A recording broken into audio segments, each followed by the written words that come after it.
pessoal, eu me chamo Rita, faço parte do grupo de palestrantes do nosso querido Célia, nossa casa de São Francisco de Assis, que fica no Partenon, e nós ainda estamos nesse momento num formato digital, né, esses nossos encontros virtuais, para que a gente possa relembrar um pouco das palavras do Mestre Jesus, estudar um pouquinho do Evangelho, para manter este vínculo saudável, né? E o tema que nos cabe hoje é o capítulo 1, Não Vim Destruir a Lei, mas é uma abordagem também trazendo para os nossos dias, né?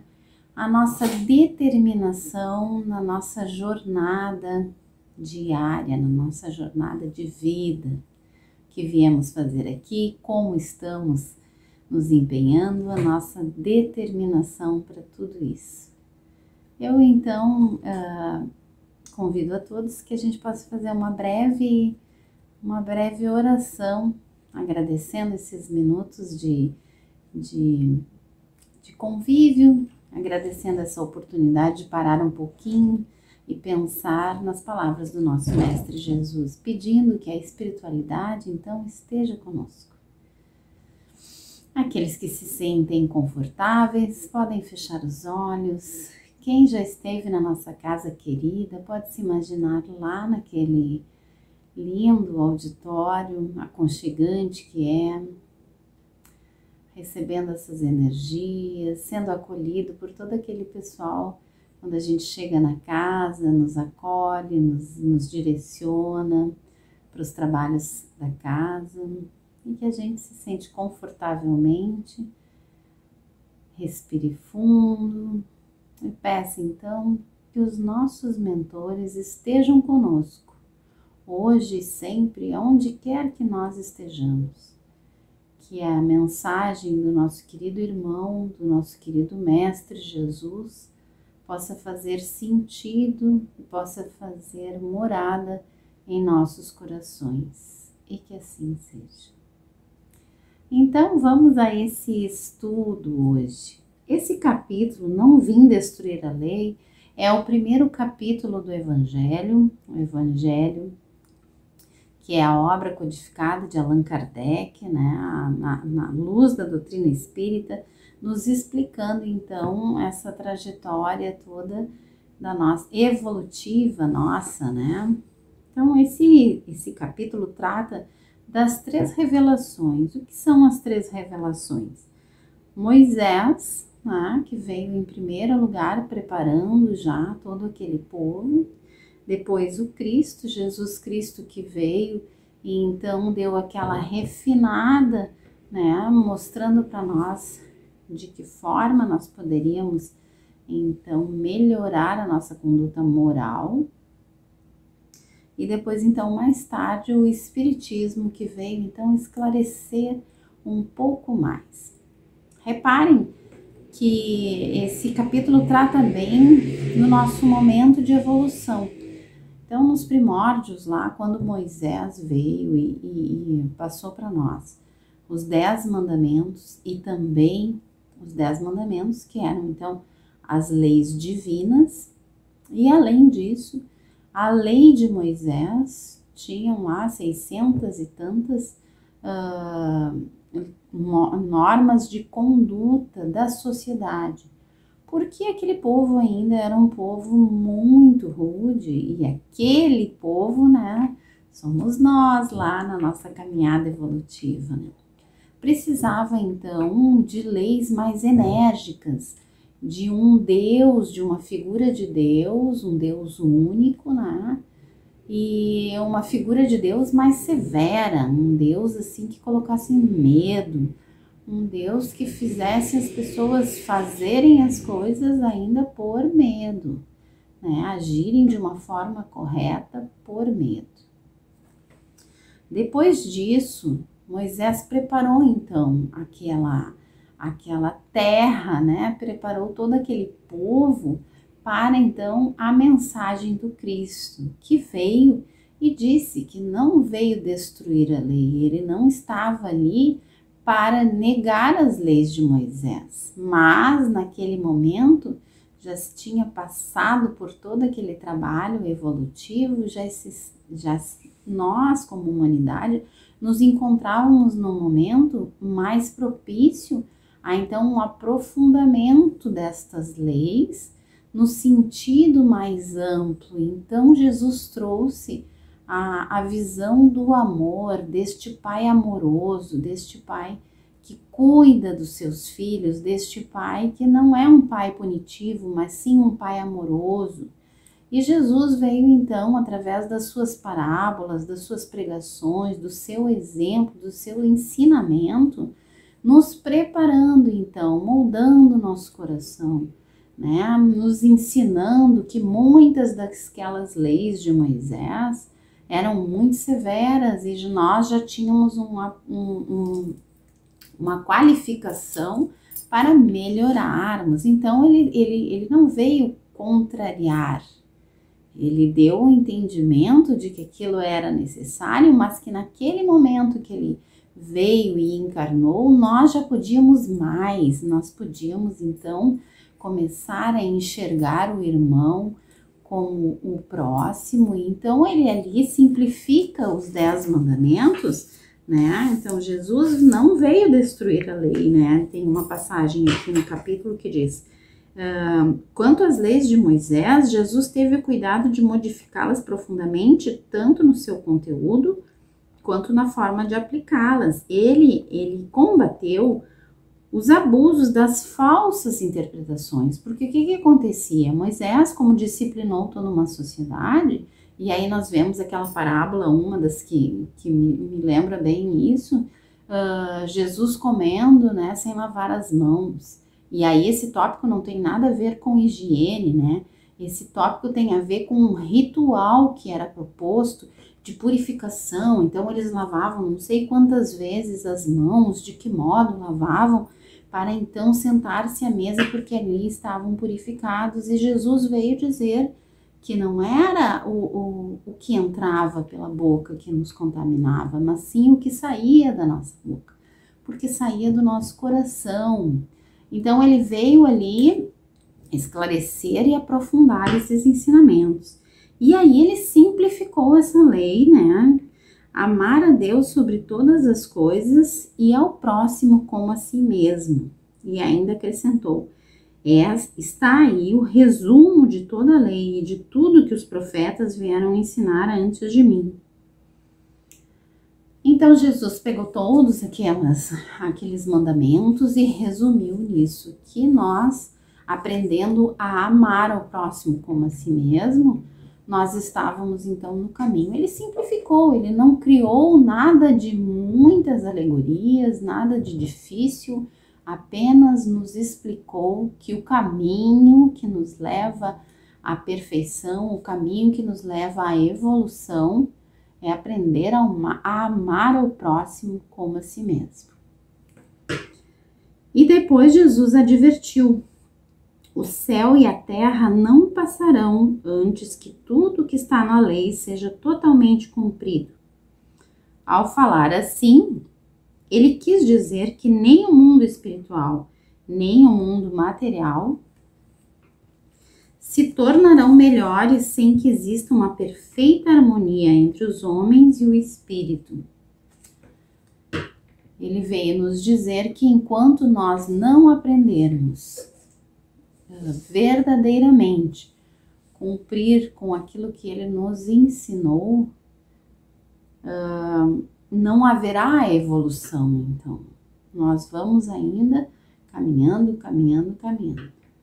Então mais tarde a terceira revelação então veio através do Espiritismo, que também não veio contradizer nada, pelo contrário, veio explicar todos aqueles ensinamentos que Jesus naquele momento não podia dar detalhes profundos sobre o mundo espiritual, sobre as diversas moradas do meu Pai, sobre as inúmeras vivências que nós temos como seres que somos em espírito, em essência, mas que voltamos à matéria diversas vezes.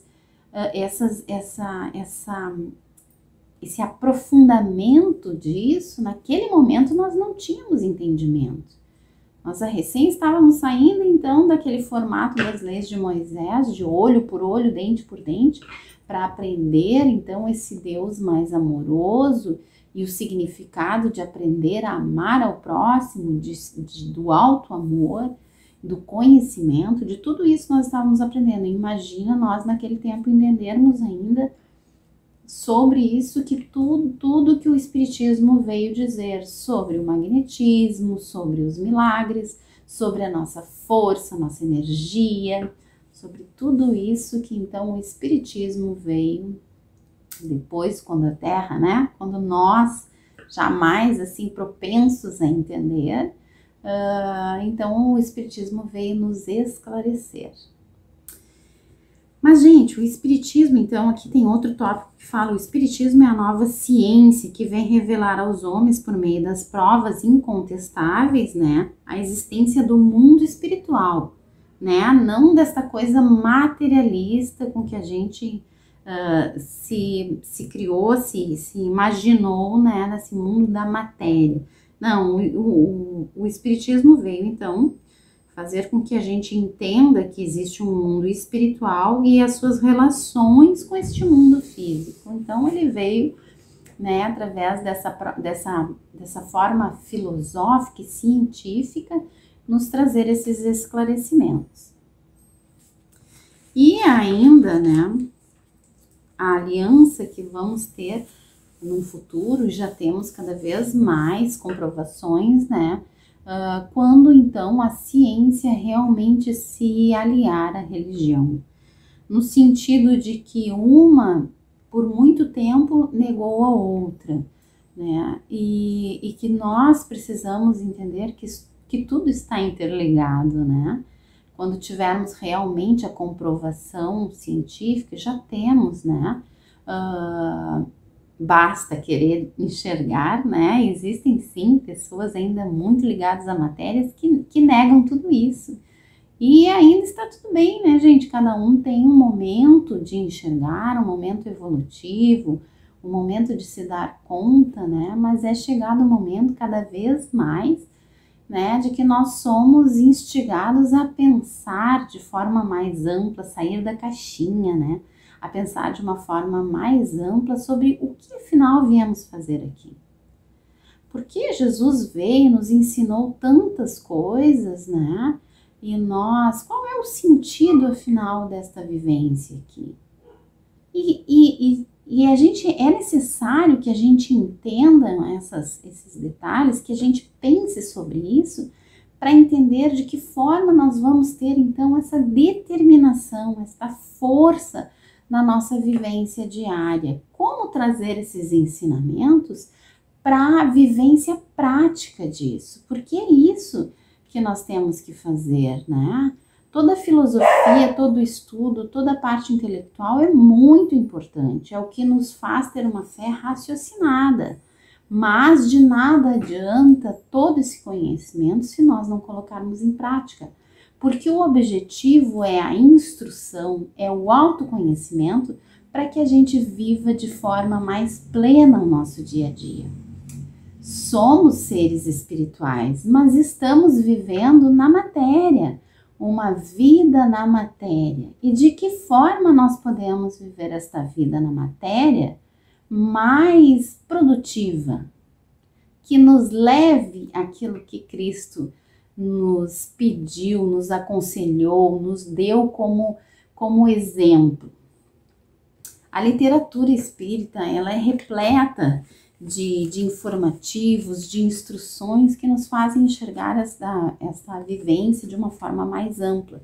O Evangelho, o estudo do Evangelho e as obras e literaturas complementares fazem com que a gente entenda o porquê estamos vivendo aqui, qual o objetivo, mas há com que a gente tenha essa curiosidade para saber, afinal de contas, o que nós estamos fazendo aqui?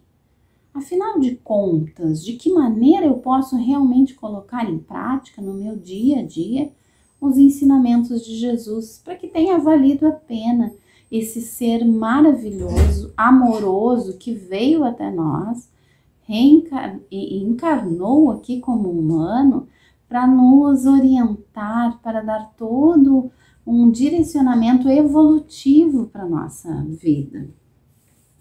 E eu, pesquisando aqui para complementar esse nosso estudo, achei nesse livro que é bem interessante, que é Estudando o Evangelho, do Martins Peralva, uma partezinha que fala sobre renovação. E então aí, o Evangelho está aí como presente dos céus para que o ser humano se replete com as suas bênçãos, se inunde das suas luzes, se revigore com a sua energia e se enriqueça com seus ensinamentos eternos. E o Espiritismo, em particular, como revivência do cristianismo, né? Ele também está aí ofertando-nos um oceano de tesouros da codificação. Pode-se perguntar do que mais precisa o homem para engrandecer-se pela cultura e pelo sentimento, se não lhe faltam os elementos de renovação plena, integral e positiva. Então, é indispensável, tão somente disponha-se ele ao esforço informativo, com consequente utilização dos seus recursos, a disposição de automelhoria. Então, a determinação que nós temos que ter na nossa jornada, o objetivo que nós temos que ter na nossa jornada é de autoconhecimento e de automelhora, porque só aí vai fazer sentido nós passarmos por essa vida. Se nós chegamos aqui num estado evolutivo e vamos embora no mesmo estado evolutivo sem nada aprender, pouco foi útil a nossa estada aqui na Terra. A única bagagem que nós vamos levar é aquilo que nós aprendemos, é aquilo que nós transformamos em nosso coração. E por isso, diariamente, nós somos convidados à reflexão e à melhora. A melhora no nosso proceder, como Santo Agostinho nos convidava e nos deixou este manual de instrução, ele nos convidava a fazer, como ele fazia, uma autoanálise de tudo que aconteceu durante o dia, como ele procedeu, como ele poderia ter procedido melhor, em questões realmente práticas do dia a dia, porque é isso que o Espiritismo nos convida, a que nós nos conheçamos.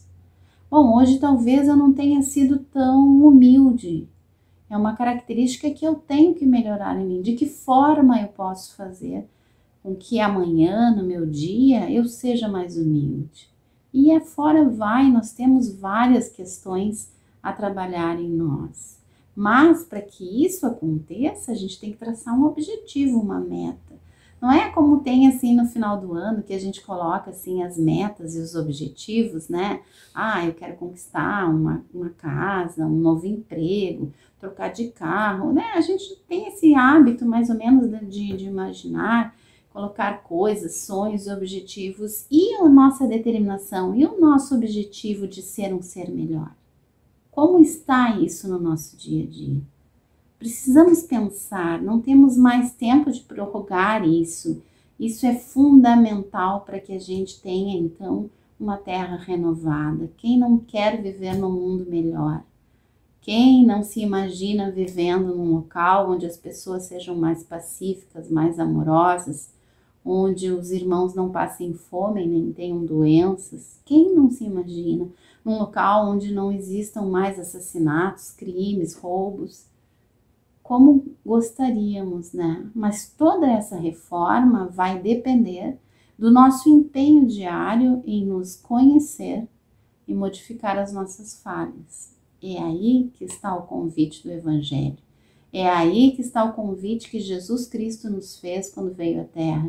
E é aí que o Espiritismo veio, renovou este convite, este norte a ser seguido. Então, gente, é por aí que nós temos que fazer o nosso trabalho. A oração, ela é maravilhosa. Toda oração é atendida. Claro que ela é atendida conforme as nossas necessidades e aquilo que é bom para nós. Porque só o Pai sabe o que realmente é bom para nós. Bom significa aprendizado, trabalho. A oração é fantástica, mas junto com a oração temos que ter ação. E a ação começa no primeiro passo. O primeiro passo é a disposição, é a determinação com que eu traço os meus objetivos de ser a partir de hoje uma pessoa um pouquinho melhor. Não importa se eu progredi só um passinho de formiga, mas eu não estava parada. É aí que nós temos que colocar em prática. E assim pedir sempre a proteção, a bênção e a orientação dos nossos mentores espirituais, porque isso nunca nos falta quando nós pedimos ajuda. Sempre somos amparados. Fiquem com Deus, que essas palavras sirvam de semente de luz em cada coração, que a gente possa refletir sobre o que realmente viemos fazer aqui neste planetinha e de que modo nós podemos sair daqui melhores e deixando o nosso planeta um pouquinho melhor com a nossa vida bem vivida. E assim seja, fiquem com Deus.